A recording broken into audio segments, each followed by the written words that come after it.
Hello and welcome to Faithfully Stampin' with Jennifer Helm. I am Jennifer Helm, the Faithful Stamper, an independent demonstrator with Stampin' Up! Today I have for you a quick and easy card that is a great way to use designer series paper. This is called, I think, a paper saver card, and it's just a great way to showcase designer series paper, both sides of it. Here's my cute little envelope. And it's a little bit different from your typical style of card in that the card base does not open as a typical card does, and you've got a much smaller space to do your writing. But it's still a fun card. It's a great option for you to have, and I will show you right now how to put it together. So we're going to start with a smoky slate card base. This is a quarter sheet of cardstock. It's 5.5 by 4 1/4, so you can get 4 of these out of one sheet of cardstock if you like.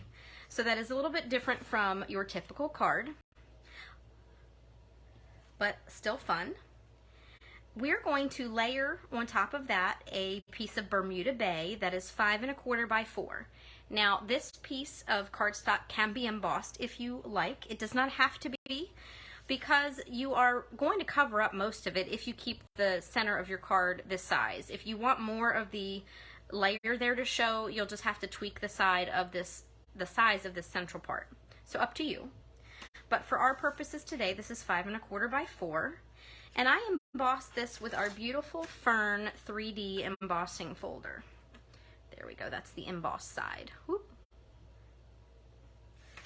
No special glue needed for your card. Whatever adhesive you like, glue will work, or tape runner. I go with my tried and true Stampin' Seal Plus. It is my favorite. It's great for 3D projects or regular cards and scrapbook pages. So I'm just going to press that together. Now the showcase piece of our card is our designer series paper. DSP is what the abbreviation stands for. This is 3.5 inches tall by 7.5 inches wide, and I recommend, if this is your first time making this style of card, you might want to go with a non-directional paper. And what that means is just an all-over print. And you want one that you can use both sides of the paper, because we're going to put a fold in it and you're going to see both sides at the same time. So just keep that in mind. If you only have directional paper, don't worry. Just try to make sure that the pattern runs lengthwise. So I'm going to bring over my paper trimmer score, and I'm just going to use the scoring tool since I already have my paper cut. Now, one thing to keep in mind, when you are getting ready to put your piece of paper in your scorer, or whatever scoring tool you're using, you want to have in mind what pattern is going to be face up on the right side of the card. You can see here we're using both sides, but I want to make sure my score line is at the end of the side that I want facing up over here on the right. I'm trying to explain that as best I can without confusing you, so I apologize if I have confused you. But we're going to put it in our scoring tool at 2 3/4 inches. If you accidentally put it in with the wrong side up, it's okay. Your fold, if it's a directional paper, will just be on the other side. So it'll just flip open the other way. Okay? So don't worry if you do that. One important thing to remember right here, this is designer series paper. It is much thinner than cardstock. If you go to town with your score blade, which is what I normally do, you're going to rip the paper. So I caution you not to do what I like to try to do most of the time, and just very gently score the paper. And so I've got my score line here. I'm just going to fold on it. Give it a little crease. You can use a bone folder if you want, but it's not really necessary for this card. And if you like, you can take this piece of designer series paper and glue it right on the card, just like this. Now, when I was getting ready to assemble this card, I did not like the way it looked. I was set on these colors, I was set on this designer series paper, but something just wasn't clicking for me visually here, so I added an extra layer. So this is an optional layer if you want. I'm using a piece of basic gray that is 4 7/8 inches wide by 3 5/8 inches tall. So if you want to use that, those are the measurements. And this is a very tight fit. I purposely did that because once we put it together, it does cover a lot of the card base. And I just really made it to fit tightly. So back to my adhesive. And this is just going to have a narrow border around the edge.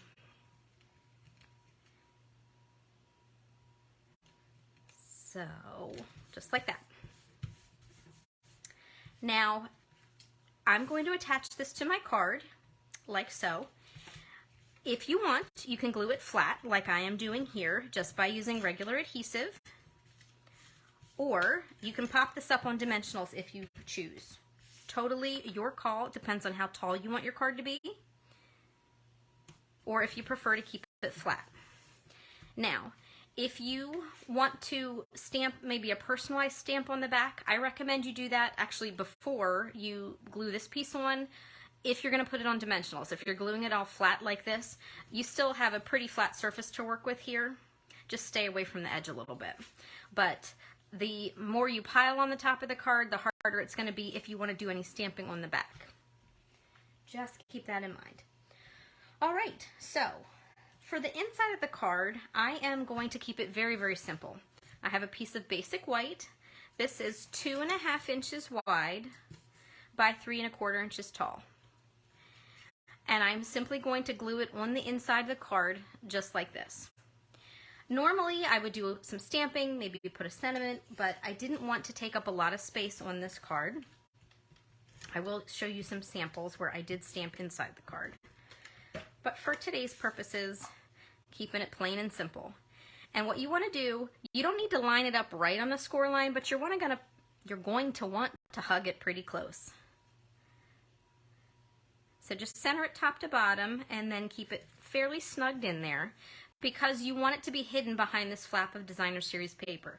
The further away from the score line, the more likely it is that it's going to show out here even when your paper is closed. So just keep that in mind. Now, decorating the card is absolutely 100% up to you. You can put whatever you want on the front of the card. I'm going to start with a stitched shape. This is actually from our Stylish Shapes die set. It's one of my favorites. Actually, the second piece I'm going to use here in a moment is from the same set. We have circles, squares, and these wonderful banners in different sizes. The key to whatever you want to put on the front of your card is that you need to watch your glue or dimensional placement depending on how you want to adhere it to the front of your card.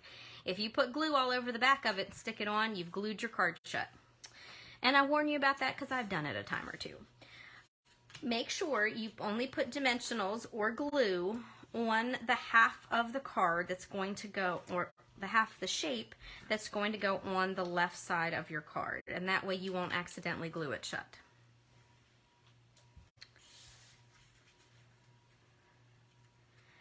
And then just position that on the front of your card. I pre-stamped and cut this beautiful image. This is from the Nature's Prints stamp set. And you'll see this stamp again in a moment. And I'm going to layer this on top, just like so. And again, if you're using an accent shape like this, be careful where you put your dimensionals if you are using dimensionals so that you don't glue that card shut. So I am going to put a couple more dimensionals here, nothing too close to the top, and that way I should be good on my circle.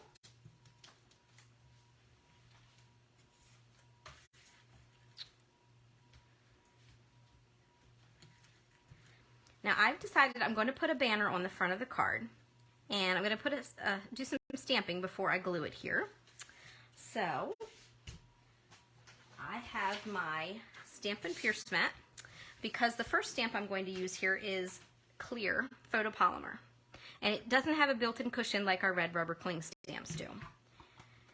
So I'm going to grab Bermuda Bay ink. I love all the tongue twisters that Stampin' Up! Gives us. Lightly tap in my ink pad and then see if I can line this up straight.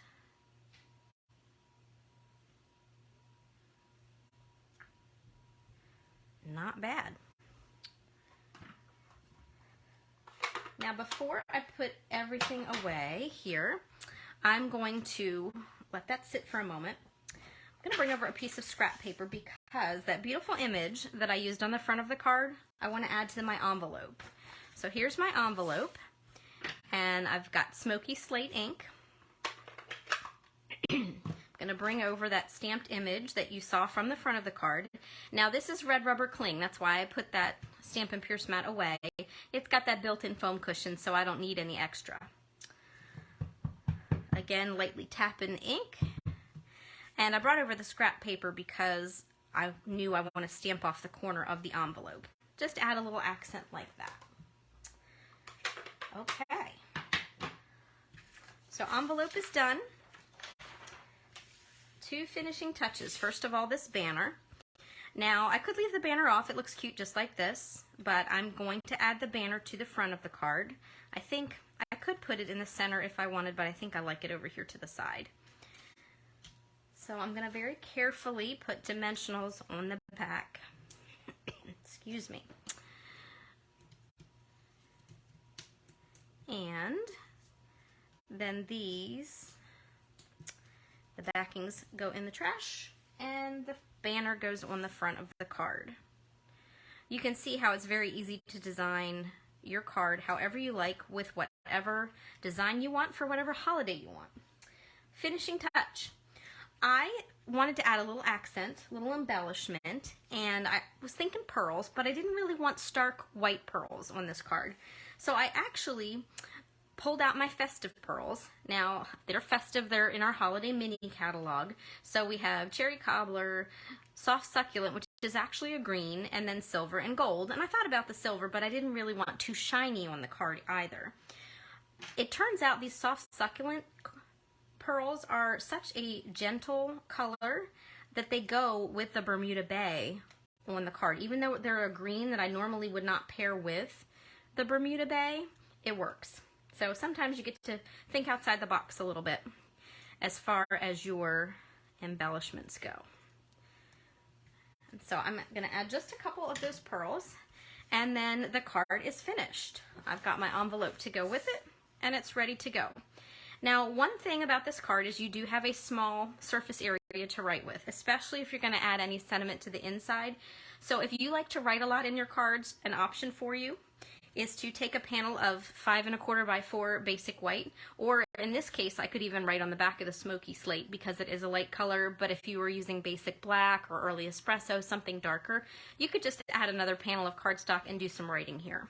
So keep that in mind. This card style is just a jumping off point for you. You can be as creative as you want to be when you're putting your card together. So I have some samples to show you of different ways that you can do the same card. This card I used more designer series paper. I took my cardstock base, added a panel of designer series paper that coordinated, and then used my designer series paper for the main focus layer as well. I simply added 2 die cut shapes and some embellishments to a card that was great for Thanksgiving. It definitely screamed fall. I couldn't decide which way I liked my designer series paper though, so I actually made 2 and I just reversed the pattern when I did my fold. So just another way to show you the different ways you can use the card and your designer series paper. Now, I was definitely thinking about the upcoming holidays. We have a Halloween card here as well. This one I embossed with the Quatrefoil tile embossing folder we have. It's almost a shame to cover so much of it up. It's so pretty. I used a piece of our designer series paper from our Celebrate Everything Hostess pack. That is in our mini catalog. Used our Scary Cute stamp set, some of our beautiful glitter washi tape, nice sparkle there, and have a quick and simple Halloween card. And you can see here I used an accent stamp on the inside as well as a sentiment to get my message across. And then I carried the Halloween theme right over to the envelope with my fun little bat stamp. Now, if you've been watching the video and you've been thinking, well, that's great, but I don't have any double-sided designer series paper, or the paper that I do have doesn't match, it's okay. You can still make this card with one quick change. This card, for example, I used the back layer, the 5.5 by 4.25, added 5.25 by 4 designer series paper, but instead of using designer series paper for the main focus piece, I used cardstock instead in Cajun Craze. Same measurements, 3.5 by 7.5, still scored at 2 3/4. What I did was I cut my piece of basic white, stamped the inside. These measurements for the basic white, the 2.5 by 3.25, are the same for this front flap. So I used a much smaller scrap of designer series paper here. And you have a couple options for this piece. Here I had a piece that was already a little bit longer than I needed, but 3.25 inches tall. So I just put this piece down first, and then I laid the white over top. You could, if you wanted, make this panel smaller and have a line of Cajun Craze cardstock or whatever color you're using down the middle, but it's up to you what you want the card inside to look like. So don't feel you're stuck if you don't have all the right supplies. You can still make this card work for you. A quick tab or a tag with my stamp on it and some brushed metallic embellishments, and my card is ready to go. So I hope you enjoyed learning how to make this paper saver card. It's obviously great for many different occasions, and you can make these cards pretty quickly. Thank you so much for watching. If you haven't already, I'd love for you to subscribe to this YouTube channel. You can click the subscribe button and be notified, or you can click subscribe and then you can click the notification bell and be notified each time that I go live with a video here. If you are a Facebook user, you can hop over to Facebook and find me at The Faithful Stamper. I share different card ideas there. I do Facebook Lives with these videos as well, and you might see sales or other incentives that I am personally running that you might like to check out. So thank you so much for watching. Take care and happy crafting.